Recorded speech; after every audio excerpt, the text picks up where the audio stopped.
Thank you. All right, I think we're live, everybody. Hi, everyone. I'm Jamie Stozer, for those of you that don't know me. Thank you for being flexible. We were supposed to be live this morning.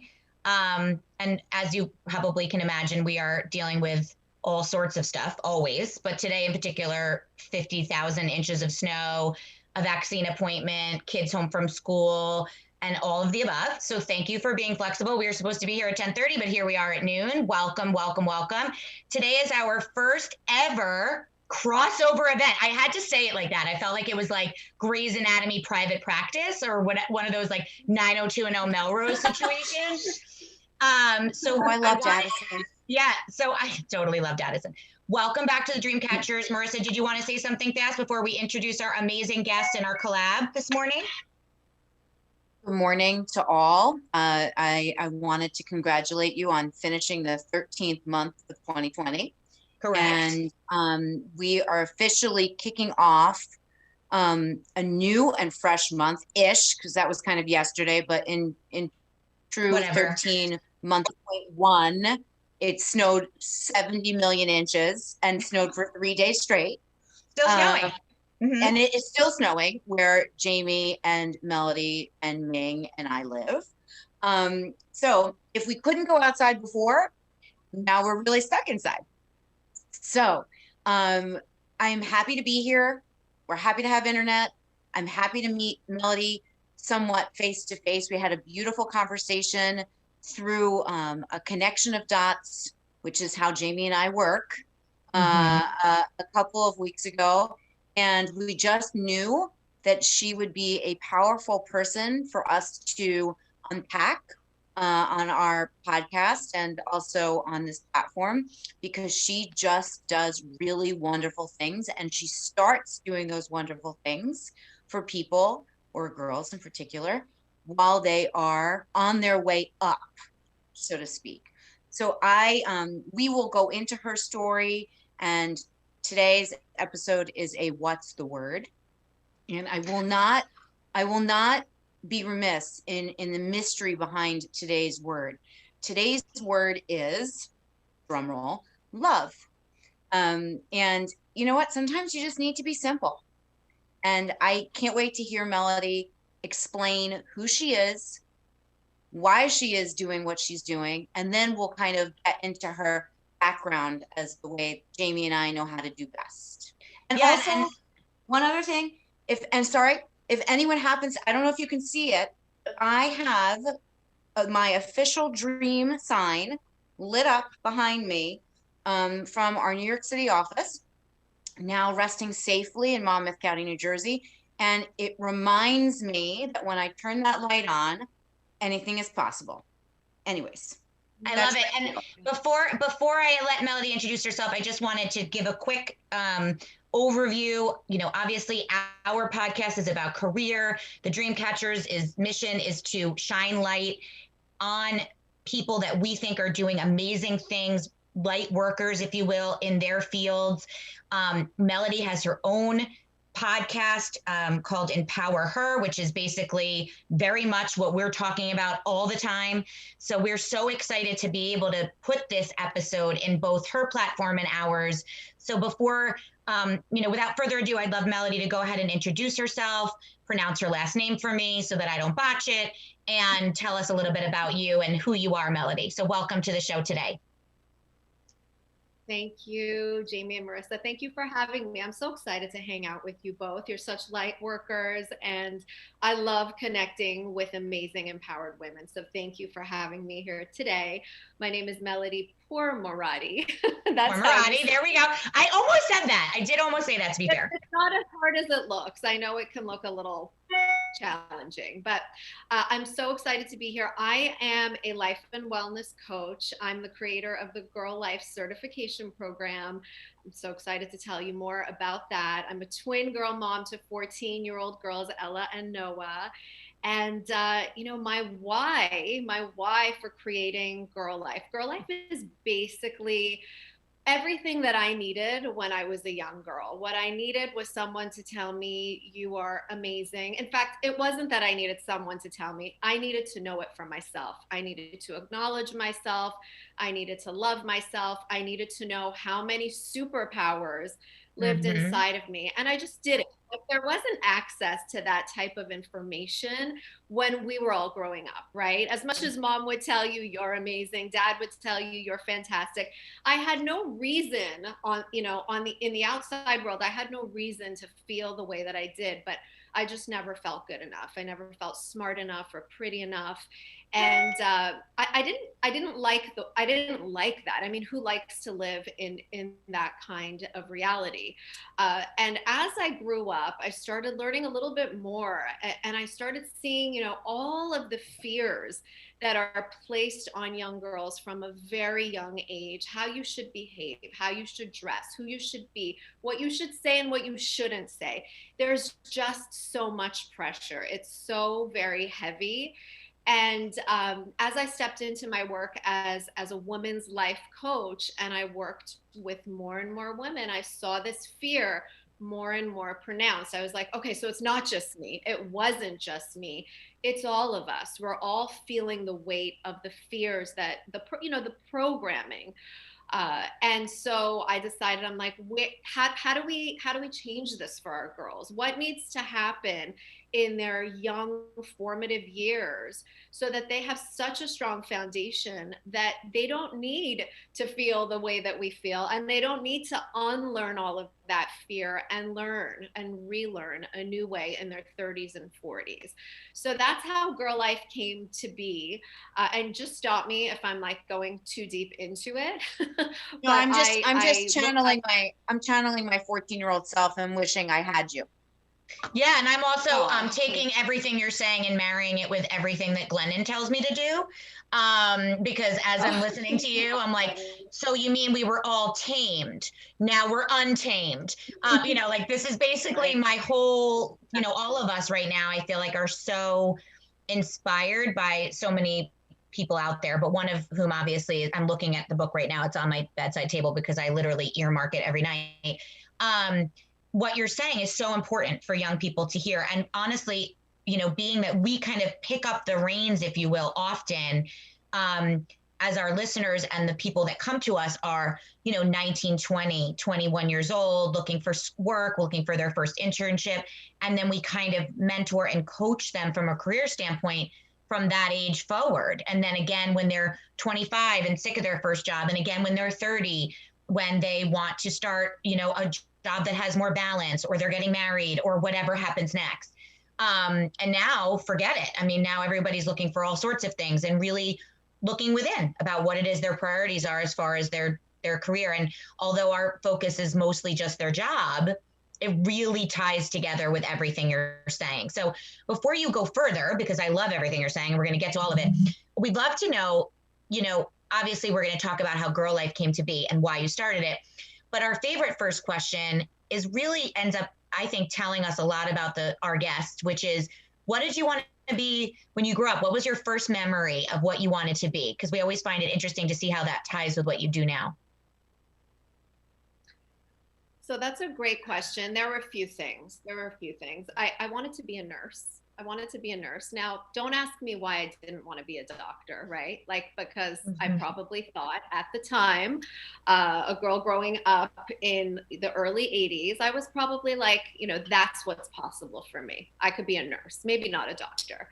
I wanted to be a psychologist or a psychiatrist. Looking back, everything I ever wanted to do was somewhere in the field of supporting and cheering people on and helping people acknowledge their own inner light. And what I ended up doing, though, I was fortunate to be raised in an entrepreneurial family.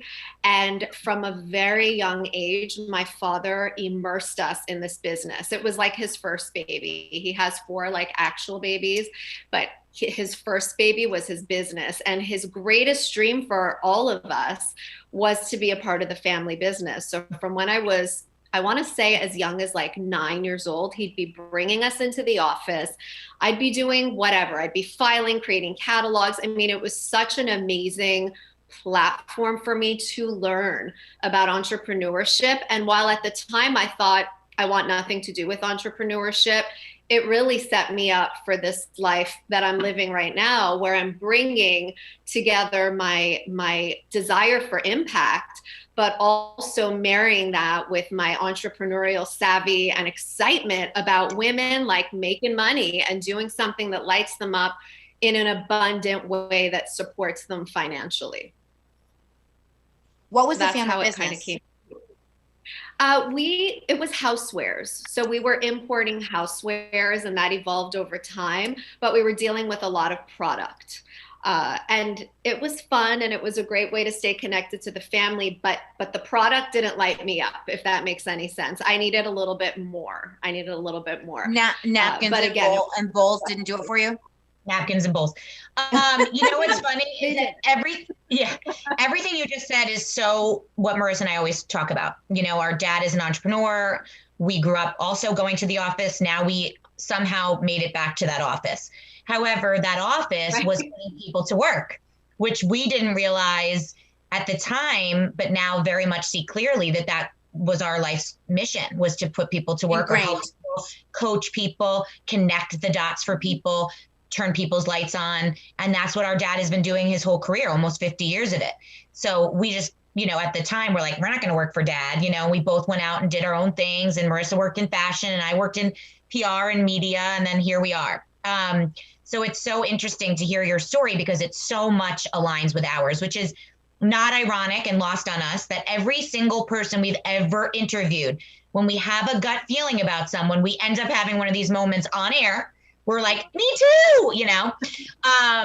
So anywho, okay. So you went from obviously those days and years. What was your, you know, first foray into the working world? What were your internships? What were your first jobs? How did you start your career? The career that I'm in right now? Or just your career in general, what you started with, like, where did you begin? You didn't pursue medical school or nursing school. That was right. So where did you went from wanting to be a nurse and being at your dad's office to what? Where did you go next? So I was at my dad's office for many years, actually, until well into my early 20s when I got married. And when I'm from Toronto originally. So when I left Toronto, I also left the family business, because the family business was based out of Canada. And so that was interesting, because it became a space of possibility for me. I didn't have my working paper, so I couldn't really actually work in the US. I was taking on all sorts of odd jobs, like jobs where, you know, temporary working and working trade shows and whatever I could do, because I was always a woman who, like, I needed to wake up in the morning with purpose. And if I didn't have that purpose, I got pretty depressed and down on myself. So did all sorts of things. And then finally, I remember so clearly, I was doing some research on the internet and I saw this profession called life coaching. And I was like, holy cow, this is exactly, like, if I could sit and define everything that I ever wished that I could do, this is it. This encapsulates all of it. And there was this program, and it was 1 year long, and I had all the time in the world. I didn't have children. I wasn't working. And so I went for it. I was like, I'm going to do this. And it was probably one of the best things I did, because, you know, once you start on that path, all these invisible doors start opening up to you. All these possibilities are uncovered. And that's really what happened for me. I love that. And so you were able to do that or explore that while still working for the family business, or when you moved to New York? It's a little bit complicated. So the family business was still in Toronto, so I wasn't able to, but as soon as I got my accreditation as a life coach, my dad decided to open up an office in New York. It was all very, right, like it was all super coincidental, but my sister had moved here, I had moved here. He was like, the girls are there, I'm gonna go back and forth. And so I kind of got pulled back into the family business. I did. And I wanted to help, you know, I wanted to support in any way I could, but I did put my coaching on the side for a little bit of time. But you know, when there's something on your heart, when you know you're meant for something, if it's uncovered when you're 22 years old or if it's uncovered when you're 60, at one point or another, you need to explore that pang of your heart. And so I had to, and I started seeing clients. I started really getting my coaching business off the ground. I was working part-time with the family business as well. And then as my coaching practice really started to take off, I started GiRLiFE. And once I started GiRLiFE, I just really, I couldn't divide myself anymore. And the truth is, this is where my heart is. This is where I'm happiest. And I help whenever I can with the family business. I'll do trade shows in Chicago once a year. I'll check in on the office in Manhattan. But overall, like my 9 to 5 or much more than 9 to 5 is really GiRLiFE and my coaching. When did you actually start GiRLiFE? Yeah, how long ago was that? 7 years ago in my home. I started bringing young girls in. We started talking about all things empowerment, introducing them to gratitude and self-love and how to meditate and how to understand that we are responsible for the world that we see. All of the things that I had been teaching my clients, helping them uncover for themselves, I scaled it back. I created a program where I could speak to young girls openly, make it fun, bring in a fun craft, ask them questions, get them curious, where like empowerment became this cool thing because they were hanging out in a circle on the ground with other like-minded girls, and they were all doing it together. You know, I love that. What I would love to do is, so Ming's gonna cut us from Facebook in just a second. But before we do that, I want you to tell our audience what it is that you have now created. So you now, had this aha moment. And then what we're going to do is we're going to force people to go listen to this on podcast app because we want people to hear the rest of your story. But tell us fast before we cut off, what is GiRLiFE essentially? Like, tell us a little bit of how it's structured so that our audience who's listening live can understand what it is that you're doing. And then we're going to cut you off and we can dig more into it. So continue if you'd like, and just give us a quick overview of your model and how you're doing that. Absolutely. So GiRLiFE, in GiRLiFE, I train passionate women to run profitable girls empowerment businesses. And it's a certification program. And we literally bring in women who have that same desire for impact on their hearts, who want to up level the next generation. And we give them all the tools that they need to run workshops, like the A to Z of it. They get everything from the playlists we listen to, the lesson plans, the empowering craft, the nutrition projects. And then, so that's the workshop and educational piece, but we give them the business know-how, the entrepreneurial mindset, the marketing tools that they need to get this off the ground, to bring girls into their workshops. So I feel like it's not enough to just give them that educational piece, that piece of emotional intelligence. We need to bring it full circle, help them get it out there in the world, be super successful with it. And then, of course, like my mission, I want to empower women spiritually, personally, financially. And I feel like this program does that because first and foremost, they're healing and empowering themselves. Then they're taking it to the girls and they're earning for the valuable work that they're doing. How beautiful you speak, and what a beautiful concept. And I hope that our audience continues now to the podcast app. And a special thanks to our friends and family at Choice Fashion and Media and Taja Collection, who brings light to all that they do. More on that at another time. And Melody, I mean, every single thing you say, I'm speaking for everyone listening right now, hanging on your every word. It might be the Toronto accent also. I find myself very romantically entwined with anyone that has a little accent. But you just speak so beautifully and passionately. And it's powerful. So see you soon, all. All right. So that's